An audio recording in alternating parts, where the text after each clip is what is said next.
The dark psychology of James Bond. James Bond is an MI6 agent who exudes confidence and charm, attracting women everywhere he goes. He is physically fit, skilled in combat marksmanship, and drives fast cars with ease. Bond is haunted by demons of his past. His experiences have taken a toll on him, his mental health, leaving him somewhat damaged and vulnerable. He seeks refuge in meaningless relationships, cheap thrills, and alcohol, using them to mask his inner turmoil. While he excels at his job, his willingness to kill and engage in risky behaviors raises concerns about his mental state. Bond is an admirable character for obvious reasons. He has this charm about him, extreme courage in dangerous situations, and most of all, he is capable of almost anything. Now, straight out of Casino Royale, we hear the words of his boss M. She tells him that, "Bond, I know this might be too much for a blunt instrument to understand, but arrogance and self-awareness seldom go hand in hand. Any thug can kill.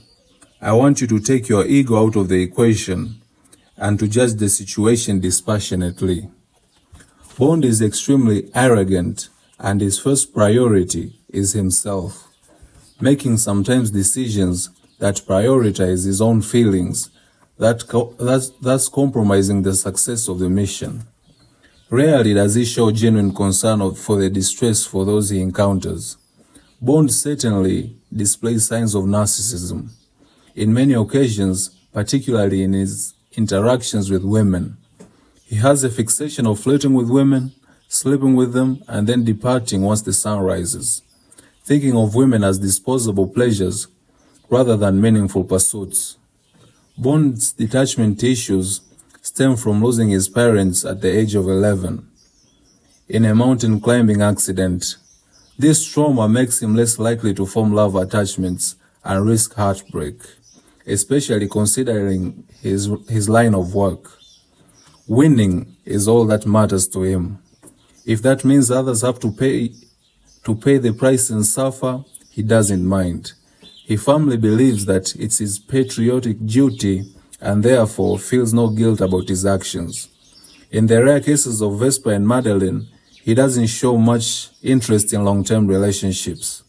He also has a license to kill, though he often goes against the orders given by his superiors and causes chaos. While everyone makes mistakes, Bond's mistakes are often a result of his arrogance, as he always believes his way is the best way. Even when things go wrong due to his actions, he feels no guilt for the mess he creates.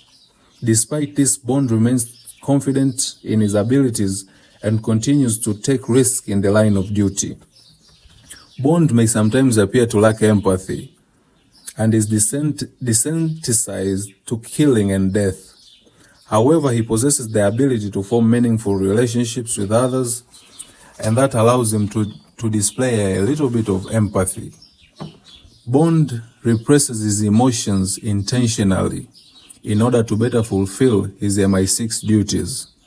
It's common among actual psychopaths to initially be likable because of the attention they pay to make a good impression on those they deem useful to them in their pursuits. Charm is one of Bond's most utilized skills. He understands its ability to make him achieve his goals and to manipulate people to aid him in his mission. Bond's ability to maintain his composure and charm even in stressful and highly risky situations actually makes him a suitable agent for MI6, because it also serves him in many of his missions. Possessing useful traits such as persuasion, courage, daring, and ruthlessness, he is also a narcissist and feels entitled to victory. Very intensely trained in all forms of combat, Bond is a great warrior. His manipulative tendencies are typically used to further the mission at hand. This is who James Bond is, a man willing to do almost anything to achieve victory.